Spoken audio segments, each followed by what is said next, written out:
Hello everyone, আসসালামু আলাইকুম। আজকে তোমাদের জন্য নিয়ে এসেছি ত্রিকোণমিতিক অনুপাতের লেকচার 2 নাম্বার। প্রথম লেকচার নাম কি শিখেছি বলো তো? তো কি পড়ছিলাম আমরা? যে কোনটা ভূমি কোনটা লম্ব পড়াইছি না? পড়াইছি কিন্তু কোনটা ভূমি কোনটা লম্ব কোনটা অতিভুজ।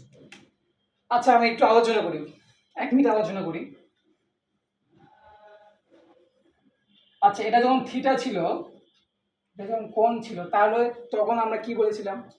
কোনটা হবে আমাদের কোনটা হবে আমাদের ভূমি বলো তো? শর্টকাট দেখে দিয়েছিলাম না? থিটার সাথে সংলগ্ন বাহুটি কোনটা? এটা না, এটা না, এটা না, সংলগ্ন বাহু। তাহলে সেটা এটা তাহলে কি হবে আমাদের ভূমি?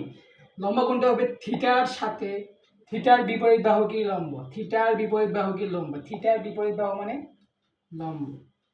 সমকোণের বিপরীত বাহু কি? সমকোণের বিপরীত, সমকোণের বিপরীত বাহু, সমকোণের বিপরীত বাহু কোনটি বলো তো? কোনটি বাহু? সমকোণের বিপরীত বাহু কি আমাদের? অতিভুজ। কি ভাইয়া? অতিভুজ। বুঝতে পারছো? আচ্ছা, এখন দেখো, আজকে যারা নতুন যা শিখাবো, আমরা দেখো অনেক সময় মুখস্থ করছি, অনেক ছাড়রা অনেকে অনেক টেকনিকে মুখস্থ করে, সাইন থিটা কস থিটা, এগুলো শুদ্ধ করে অনেকটা কেমন জানি একটা লাগে, তাই না? আচ্ছা, ত্রিকোণমিতিক অনুপাতের জন্য আমি একটা দেখো, কোনো কিছু ম্যাথ করার জন্য অবশ্যই একটা কিছু একটা মান দরকার, তাই না? অবশ্যই মান দরকার। আমি যদি বলি ভাইয়া সাইন থিটা, সাইন ও সাইন থিটা একই অর্থ বহন করবে, কি করবে ভাইয়া? একই অর্থ বহন করবে, বলো দেখি। করবে? কেন করবে না? কারণ দেখো, সাইন আর সাইন থিটা, দেখো তো ভাইয়া, এখানে সাইন আছে, থিটা মানে কি ভাই? কোণ না? কোণ তো অবশ্যই। তো থিটা মানে কোণ, আমি থিটা মানে অনেক কিছু চেঞ্জ করতে পারবো না। থিটা মান 10 ডিগ্রি দিলাম, 20 ডিগ্রি দিলাম, 50 ডিগ্রি দিলাম, 60 ডিগ্রি দিলাম। আমি কি সাইনের জায়গায় কি কোনো কিছু দিতে পারবো? আমি কি দিতে পারবো? আমি যদি বলি ভাইয়া সাইন মানে 5, সাইন মানে 5, আমি সাইন থিটা মানে যদি বলি 5b, সাইন থিটা মানে কি বললাম আমি? 5b। তাহলে আমি এখানে বি এর জায়গায় কোনো কিছু মান বসাতে পারি না? 10-এ বসাতে পারি, 20-এ বসাতে পারি, অনেক কিছু বসাতে পারি, কিন্তু আমি 5-এর জায়গায় কোনো কিছু বসাতে পারবো? আমি 5-এর জায়গায় কি এখানে কি মান বসাবো, এখানে কি মান বসাবো, এখানে কি মান বসাবো? বসাবো না। তাহলে কি? তাহলে সাইন এবং সাইন থিটা কি একই অর্থ বহন করে? করে না। কারণ সাইন থিটা হলো কি? ত্রিকোণমিতিক অনুপাত এর অর্থ বহন করে। কি করে ভাইয়া? ত্রিকোণমিতিক অনুপাতের অর্থ বহন করে। বুঝতে পারছো? এখন সাইন থিটা কি কস থিটা কি সবার ক্ষেত্রে কি আমাদের প্রযোজ্য। বুঝতে পারছো? আচ্ছা, ঠিক আছে। এখন দেখো, একটা শর্টকাট টেকনিক করবো। আমরা যে একটা সূত্র মুখস্থ করি, অনেক সূত্র মনে রাখার জন্য যে টেকনিকটা, দেখো, টান দিলাম, তাই না? সেরকম টান দিলাম, সুন্দর না? হ্যাঁ, আমি যোগ করে দিই সব, যোগ করলাম, যোগ করলাম, যোগ করলাম, যোগ করলাম, যোগ করলাম। তাহলে এটা আমাদের কি বুঝ বলো তো? কি আমাদের? 1টা 2টা 3টা 4টা 5টা 6টা ষড়ভুজ না? কি এটা বলে? ষড়ভুজ। ভাইয়া মাঝখানে ধরলাম একটা 1 ধরলাম, কি ধরলাম ভাইয়া? ধরলাম 1 ধরলাম, কি ধরলাম? 1। কি ধরলাম ভাইয়া? 1 ধরেছি। ভাইয়া এখানে যদি আমি সাইন থিটা ধরি, এটাতে এটা ধরলাম কোসেক থিটা। দেখবা ঝামেলা আসেনি, কস থিটা সঙ্গে ধরি আমরা, ধরলাম সেক থিটা। আবার যদি এখানে যদি তোমার যদি ধরি কট থিটা, এখানে ধরো কি ধরবো তোমরা হচ্ছে বলো ট্যান থিটা। এখন দেখো ভাইয়া, সূত্রগুলো মুখস্থ কেন করবে? দেখো, সাইন থিটার সময় কি লেখা যায়? সাইন থিটার সময় 1 ডিভাইডেড কোসেক থিটা, কোসেক থিটার সময় 1 ডিভাইডেড সাইন থিটা, কস থিটার সময় 1 ডিভাইডেড সেক থিটা, সেক থিটার সময় 1 ডিভাইডেড কস থিটা, ট্যান থিটার সময় 1 ডিভাইডেড কট থিটা, কট থিটার সময় 1 ডিভাইডেড ট্যান থিটা। মানে যেটা মান ধরবো সেটা বাদে 1 ডিভাইডেড হবে। আমি যদি বলি দেখো সাইন থিটা, কি বলে ভাইয়া? আমি যদি লিখে দিই সূত্রগুলো, সাইন থিটা তাহলে 1 ডিভাইডেড কি হবে? কোসেক থিটা, তাই না? আবার যদি বলি ভাই কোসেক থিটা, কোসেকটা ধরি, তাহলে আমি কি হবে? 1 ডিভাইডেড সাইন থিটা, কি হবে ভাইয়া? 1 ডিভাইডেড সাইন থিটা। বুঝতে পারছো? আবার যদি বলি ট্যান থিটা বলি,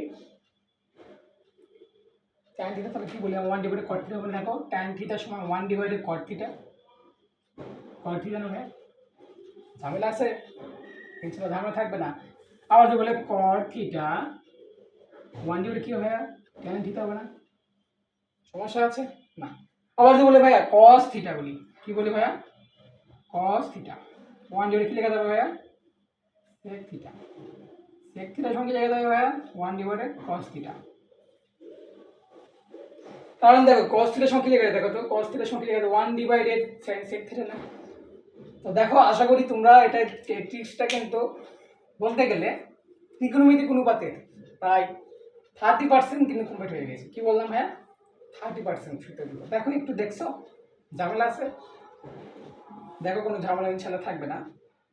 তাহলে বুঝতে পারছো কি, আশা করি বুঝতে পারবা। একটু দেখে নাও, আবার বলি একটু তোমাদের। সাইন থিটার সঙ্গে কি লেখা যায় 1/2 কোসেক থিটা, কোসেক থিটার সঙ্গে কি লেখা যায় 1/2 সাইন থিটা, কস থিটার সঙ্গে কি লেখা যায় 1/2 সেক থিটা, ট্যান থিটার সময় লেখা যায় 1/2 কট থিটা, কট থিটার সময় লেখা যায় 1/2 ট্যান থিটা। শেষ। এখন দেখো আমরা বলি না যে বিকল্প, কি বলি ভাইয়া, বিকল্প বলি না আমরা। আমি যদি বলি ভাইয়া যে আমি ঢাকায় যাবো, ঢাকায় যাওয়া তো অনেক রাস্তা, অনেক জায়গাতে যাওয়া যাবে, তো যাওয়া যাবে না? তো সেম টাইম এর ট্যান থিটা কট থিটা, এর ট্যান থিটা আর কট থিটা, এটা আবার বিকল্প সূত্র আছে। সেটা সেটা টেকনিক দেখবা, সেটা টেকনিক দেখো। এই যে ট্যান থিটা আছে না ভাইয়া, এই টান দিব, ট্যান থিটার সঙ্গে লেখা যায় sine theta divided cos theta, আর কট থিটার সঙ্গে লেখা যাবে cos theta divided sine theta. কি লেখা যায় দেখবা, দেখো ট্যান থিটা সমান কি লেখা যাবে sign theta divided cos theta, এবং কট থিটার সঙ্গে কি লেখা যায় কস থিটা ডিভাইডেড সাইন থিটা। মানে কি বললাম, অবশ্যই বিকল্প জিনিস আছে। যেমন ধর টাইন থিটার সঙ্গে লেখা 1/2 কট থিটা, কট থিটার সঙ্গে লেখা 1/2 ট্যান থিটা। তো এখন কি বললাম, যে এদের তো বিকল্প আছে তাই না? তো বিকল্প টাইন থিটার সঙ্গে লেখা যায়, দেখো আমি এখান থেকে যাইতেছি sine theta divided cos theta, cot থিটার সঙ্গে লেখা যায় cot theta cos theta divided sine theta. বুঝতে পারছো? তাহলে আশা করি বুঝতে পারছো। এখন অন্য একটা ট্রিক্স শিখবো। কি শিখবো ভাই, অন্য একটা ট্রিক্স শিখবো।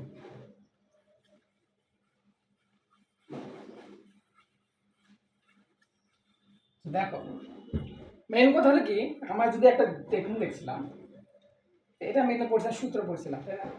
এখন অন্য একটা সূত্র পড়বো। যদি বলি ত্রিভুজের সাপেক্ষে বলি, কি বলে ত্রিভুজের সাপেক্ষে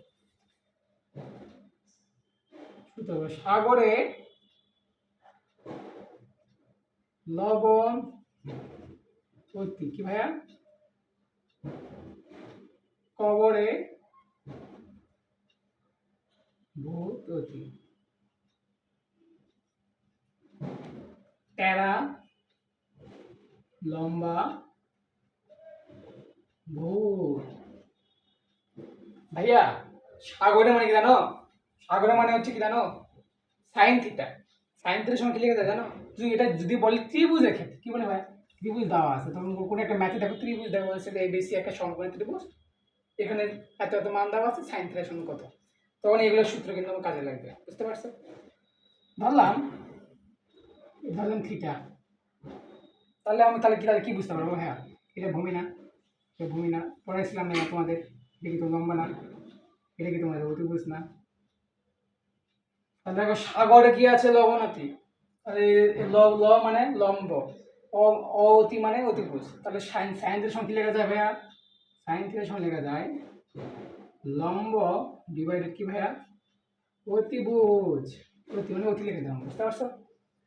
এখন যদি বলবে কসেক থিটা, কোসেক থিটা আমার উল্টা না, মানে আমি লিখে দিতেছি সাইন থিটা কোসেক থিটা। সম্পর্ক কি জানো, সম্পর্ক হলো বিপরীত। কি ভাইয়া, সম্পর্ক কি ভাইয়া বিপরীত। বলে ট্যান থিটা কট থিটা সেম কাহিনী, বিপরীত সম্পর্ক। যদি বলি ভাইয়া সেক থিটা আর কস থিটা বলে সেম সম্পর্ক। বুঝতে পারছো? তাহলে আমি যদি সাইন থিটা করলাম, তাহলে তার মানে তুমি কোসেক থিটা মানে ভাববা অতিভুজ ডিভাইডেড লম্বা ভাববা। বুঝতে পারছো? এখন যদি বলি কবরে মানে তোমার কস থিটা, কি ভাইয়া কস থিটা, কস থিটার সঙ্গে লেখা যায় ভূমি, ভ মানে ভূমি, ভূমি ডিভাইডেড অতিভুজ, কি ভাইয়া ভূমি ডিভাইডেড অতিভুজ, তাই না? এখন বলতে পারি টেরা, টেরা মানে ট্যান না, দেখো তো টি দিয়ে কোনো কিছু আছে নাই কিন্তু, টেরা মানে ট্যান থিটা। তো ট্যান থিটা সমান কি লেখা যায়, মানে লম্ব ডিভাইডেড ভূমি। কি লেখা যায় ভাই, লম্ব ডিভাইডেড ভূমি। কি লেখা যায় ভাই, লম্ব ডিভাইডেড ভূমি। বুঝতে পারছো? ক্লিয়ার? খুব ইজি লাগতেছে না? আশা করি ইজি লাগবে। এখন আমরা এই এতগুলো সূত্র বললাম, আর বাকি 3টা সূত্র আছে। এই 3টা সূত্র করলে আমার ত্রিকোণমিতিক অনুপাতের 9.1 এসএসসি লেভেলে যেটা আছে, জেনারেল ম্যাথে 9.1 চ্যাপ্টারের 50% না, প্রায় 70% সূত্রগুলো কমপ্লিট হয়ে গেছে। বুঝতে পারছো? এখন দেখো, তোমাদের যেটা বললাম বিকল্প আর 3টে সূত্র আছে। এই সূত্র আমি টেকনিক শেখাবো না, ওই সূত্র তোমরা মুখস্থ করবা। এত টেকনিক মুখস্থ করলে তো ভুলে যাবা, তাই না? সেটা হলো কি সূত্রগুলো, একটা হলো তোমার বলে সাইন স্কোয়ার থিটা, কি ভাইয়া, sine square theta plus cos square theta সমান কি লেখা যায় 1। এটা কি sec square theta minus tan square theta সমান কি লেখা যায় 1। আর এটা কি লেখা যায় cos square theta minus tan কস স্কোয়ার থিটা সমান কি লেখা যায় 1 লেখা যায়। ঠিক আছে, কি লেখা যায় ভাইয়া, sine square theta plus cos square theta সমান 1 লেখা যায়। Sec square theta minus tan square theta সমান লেখা যায় 1। Cos square theta minus cot square theta সমান লেখা যায় কি লেখা যায় 1 লেখা যায়। তাহলে এখান থেকে 19 সিদ্ধান্ত, এখানে তো 19 সিদ্ধান্ত তৈরি করতে পারে না। যদি বলে ভাই কস স্কোয়ার থিটা সমান কি লেখা যায়, কস স্কোয়ার সমান লেখা যায় না, কস স্কোয়ার থিটা সমান কি লেখা যায় 1 মাইনাস সাইন স্কোয়ার থিটা না, মানে জাস্ট এক্সপেনশন, মানে এই পারে গেলে যে হয়। যদি বলে ট্যান স্কোয়ার থিটা বল, তাহলে সেক স্কোয়ার থিটা মাইনাস 1। বুঝতে পারছো? আশা করি 9.1 এর যতটা সূত্র আছে এত কম সময়ে মুখস্থ করার জন্য টেকনিকটা যে বুঝে দিলাম।